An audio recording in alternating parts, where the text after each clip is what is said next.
Yeah, baby. Welcome to another episode of NYCFC at Home with the Cooligans, presented by El Jimador. Okay. Bam, bam, bam.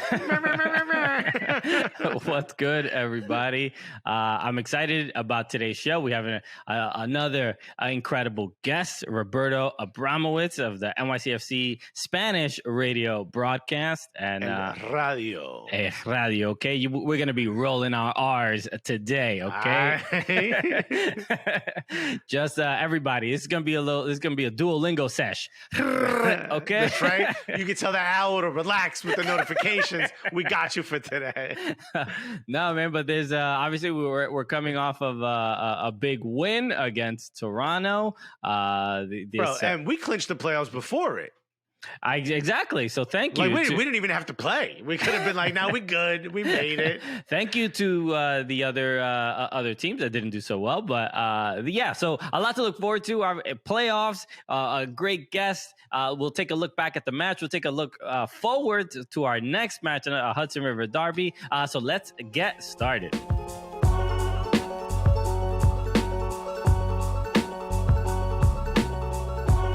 Let's take an inside look. Which, by the way, presented by Adidas. All right, shouts to Adidas,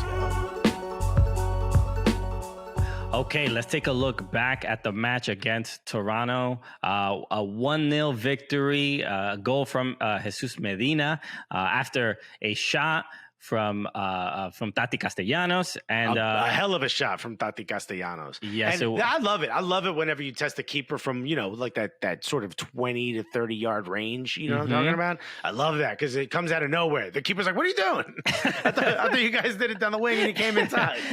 You don't play like this. I'm trying to even think of how many goals outside the box has NYCFC had. Not only this year, but almost in its history. It's not really, we're not really a team that takes too many shots outside of the box. I'm gonna see when Villa was there, was a couple free kicks here and there, but it's not. I think Poku at one time had like one of these crazy ones. Yeah, it's like you're right. It's one of those things where like we have a system and we typically play in the system. And Tati Castellano was like, "Well, I got space. Let me remix this system a little bit." Yeah, and caused a little bit of a parry. And Jesus in the right spot, just like my grandmother always said he would be.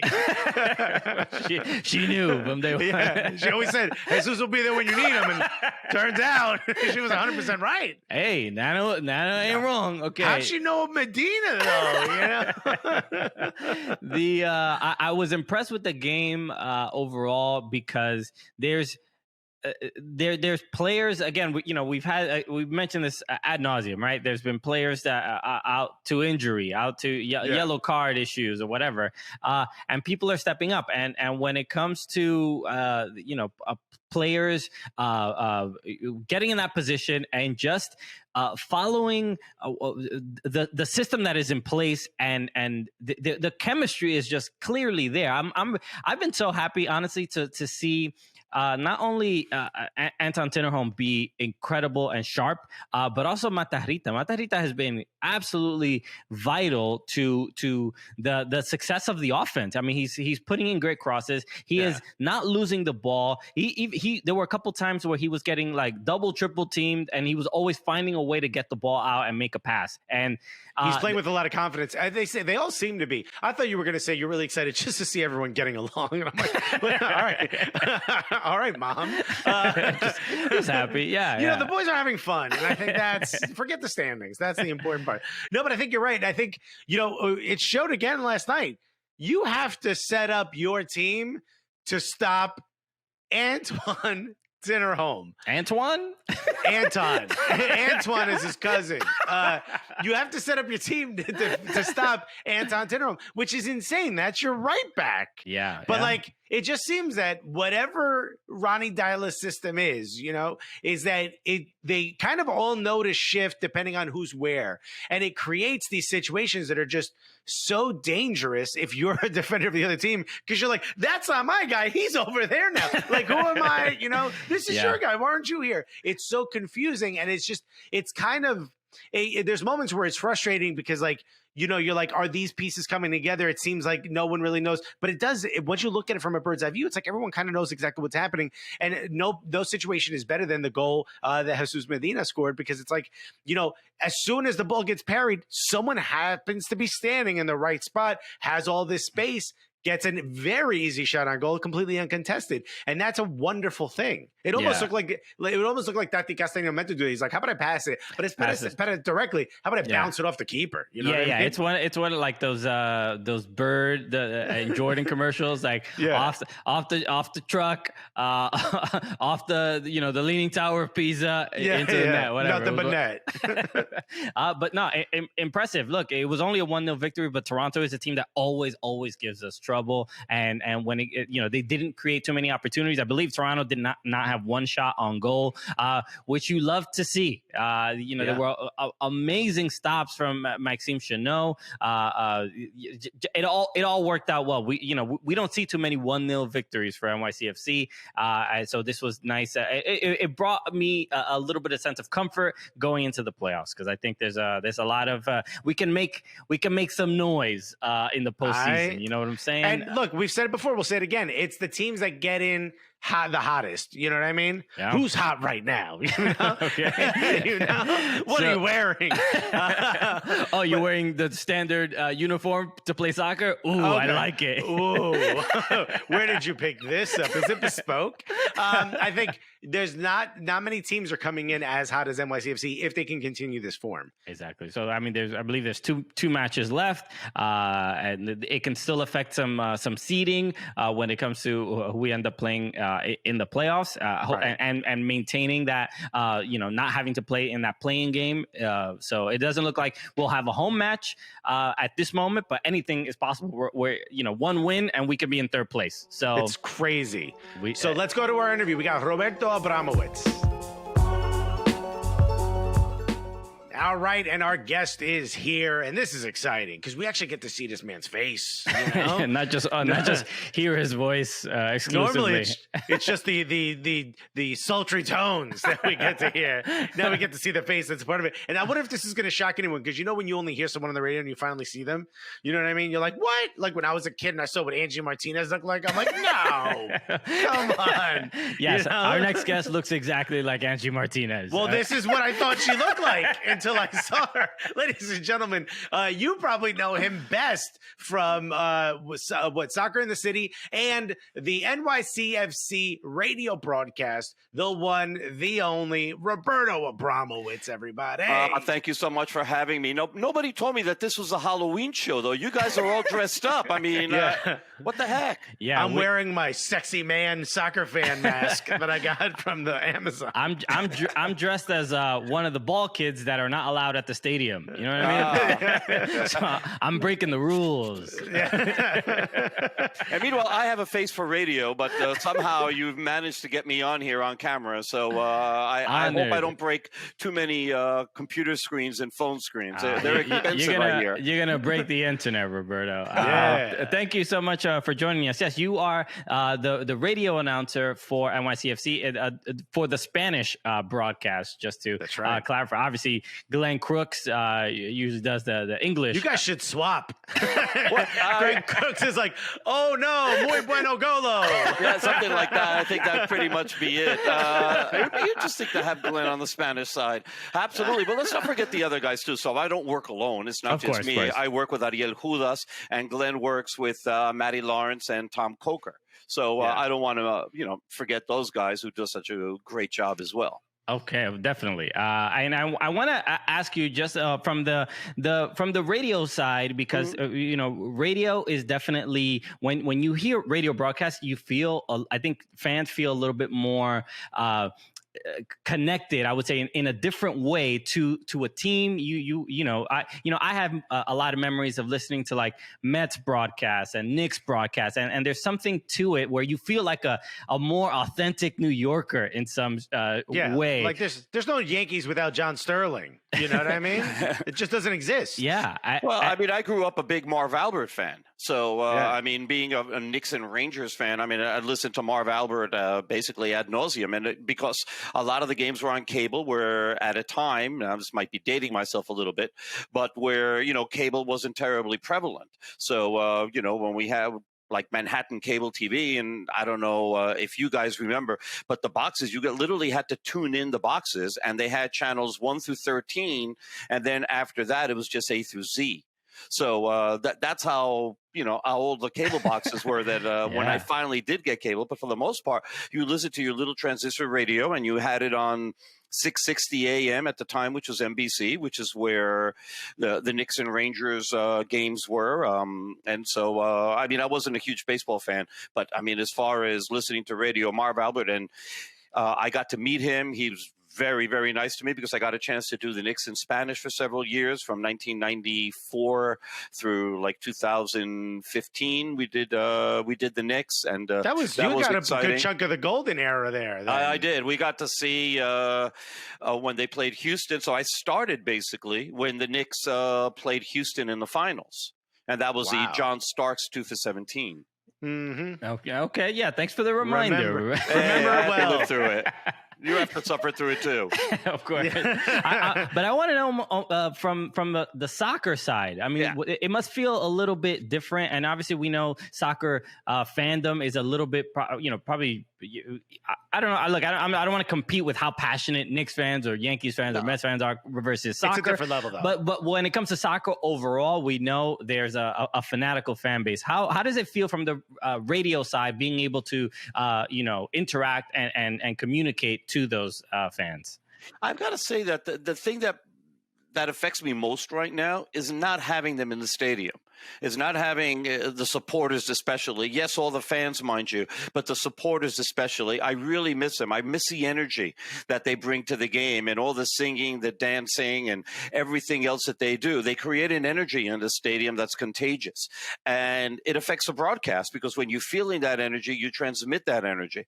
So during this pandemic time, where we don't have that and we don't have fan noise, and the fan noise that we do have is basically canned, because that's what is being provided to us. And so what I wind up doing is basically blowing it up in my ear as much as possible to be able to try to get into that, into that rhythm. Because if you're just listening to the sounds of the game, which is just basically right now the players screaming at each other, the coaches screaming at the players, and the sound of the ball being kicked, it's hard to get into that sort of rhythm. It doesn't matter how good the games really are. The fans bring such an important element to this, and I really, really miss them terribly.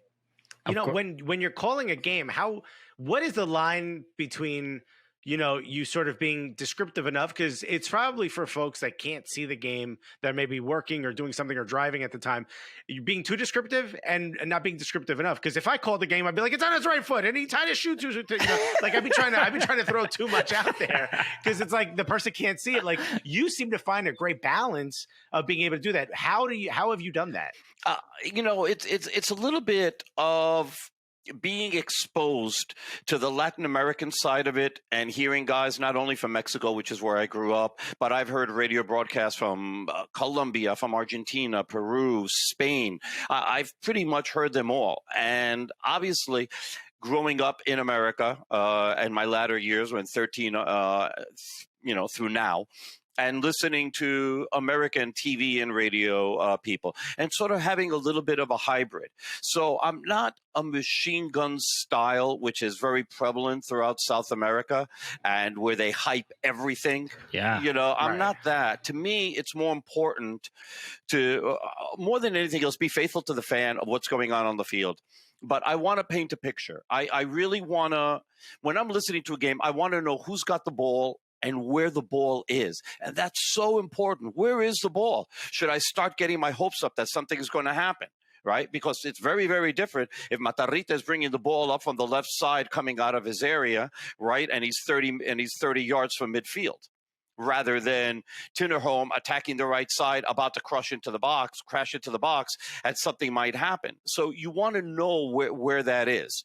And that's where I focus my energy more than anything else, is who's got the ball, what they're doing with it, and where the ball is. And then level of excitement is dictated by what's happening on the field. So I'm not going to go crazy over a play that winds up being an easy shot on goal, right, from 30 yards out that, you know, takes 3 bounces and the goalie gets it, versus something, you know, that is a one-time volley from the top of the box that's going into the upper 90. You know, there are differences. And I don't call all goals the same way either. It's not the same goal call for every goal, because there's a big difference between, you know, a goal that wins a game in the 90th minute and, you know, the 8th goal in an 8-1 rout someplace. You just don't call them the same. Sin el actual técnico me resultaría muy extraño.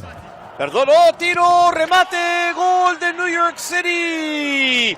Castellanos tiró de afuera, Westberg apenas pudo detener el balón y estaba ahí Medina para tirar de zurda y meter el contrarremate para el gol. New York City arriba 1-0. I want to also ask, especially because you've worked in news, you worked in sports for a long time, really talking to the Hispanic community in New York. What is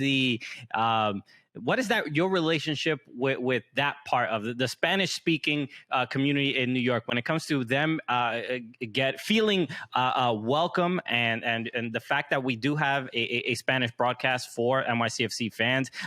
What is your relationship like as far as not only with the fans, but also with the players themselves? Because you're also, we have a lot of players that do not speak English, and it's nice to, when it comes to, we'll be honest, when it comes to coverage from papers in the city, they don't really focus on soccer too much. So how does that feel, connecting with the fans and connecting with the players? Well, this year has been impossible, right? Because I haven't gotten to see a player in person all year long. So we get to see them on Zoom calls and we talk. And a lot of times the team has asked me to translate for them because Nicole Chayet isn't available to be able to translate sometimes. And so they've asked me to be able to do that. So I get to interact with them a little bit personally and tell them how I'm going to do this, because I do it a little bit differently than other people, because I have no memory.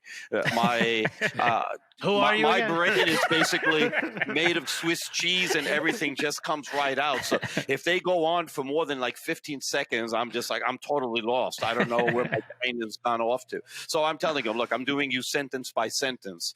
And so I try to be as accurate as possible, because I've heard really bad translations in the past not from Nicole, she's great, but from other people who have done it.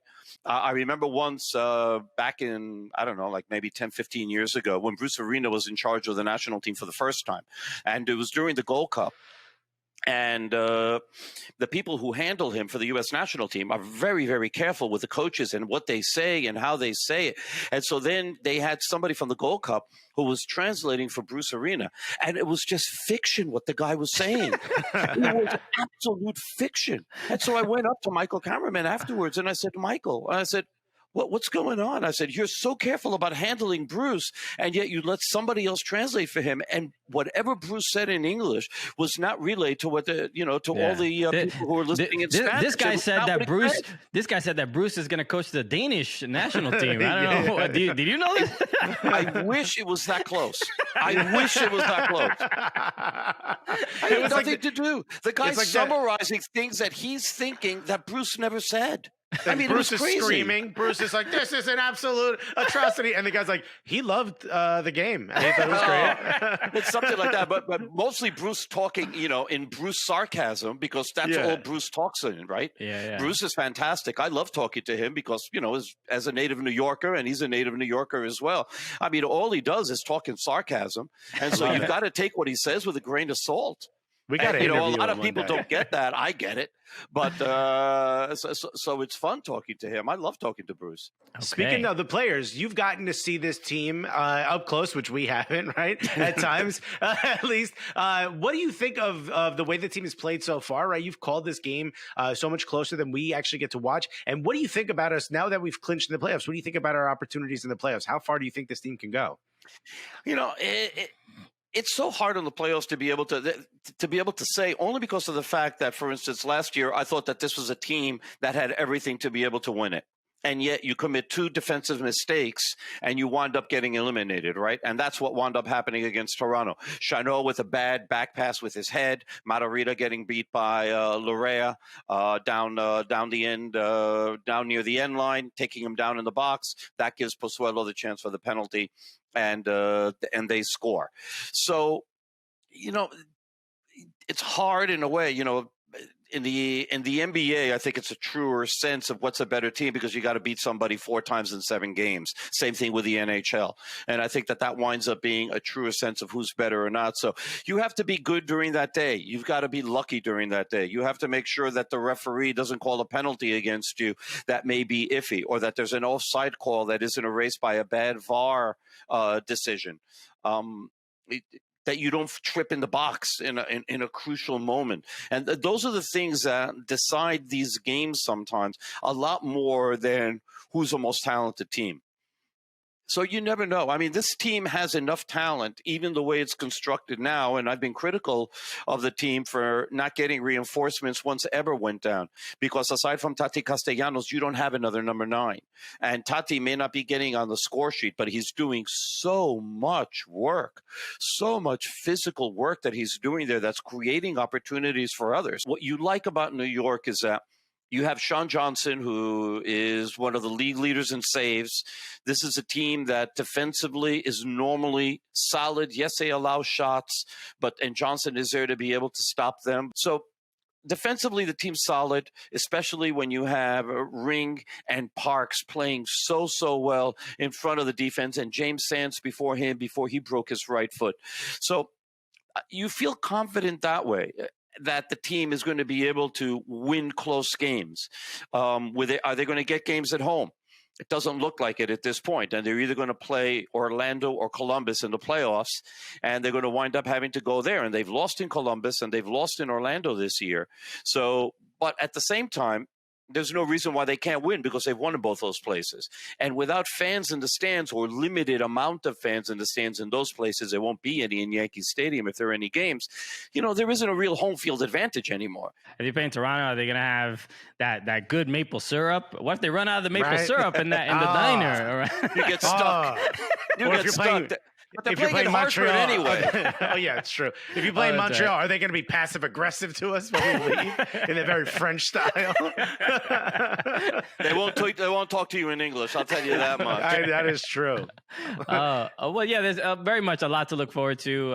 It's nice that we clinched the playoff spot. And even, the one I have the same concern if we only have Tati pretty much up front. But even when Tati was out with the yellow card accumulation, we still won.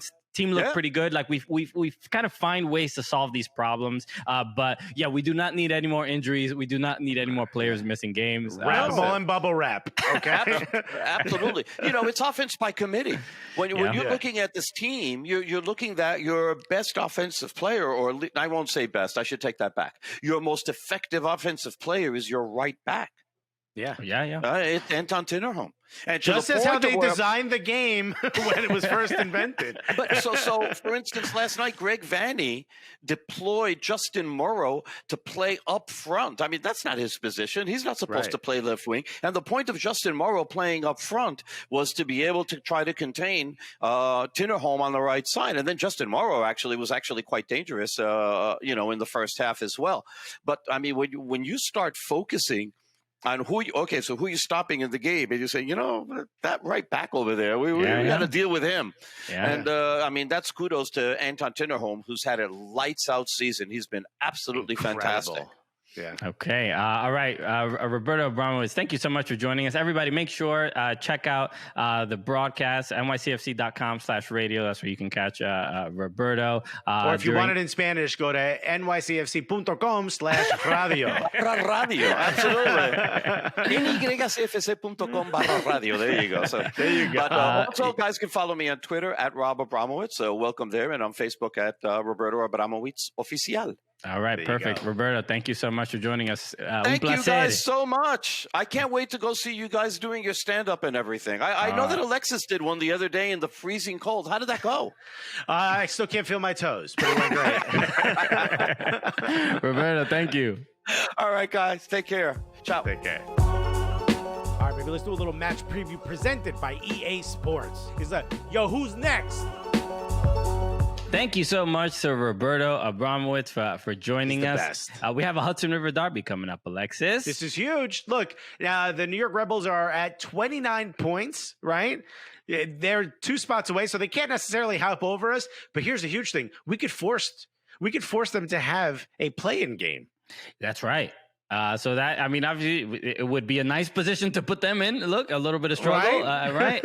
So, just create a bigger hurdle for your biggest rival. Correct. So there's a lot of possibilities here. I know one thing why I'm excited about this game is because unlike some of the other, derbies or the California Clasico or whatever, the Hudson River Derby has not been played 42 times this season. You know what I mean? Like LAFC and LA Galaxy have played each other 1,000 times. It's really Montreal versus Toronto. We get it. We get it. We understand because of schedules and this year has been crazy, but I like that we haven't had this game too many times, and so it makes it feel a little bit more significant, a little bit more special. And also, it's like you almost, I mean, it would be a billion times better with the fans, but these clubs know each other so well, are really, really rivals. So you almost don't even need the fans to get a really up energy game. And I think that's what we're going to get. And I'm a little bit cautious because I know both teams always show up for this. NYCFC right now is dealing with a lot of injuries and dealing with a lot of situations where not everyone that can get on the field, that wants to get on the field, is going to get a chance to. But I still think we're going to be able to pull it out 2-1.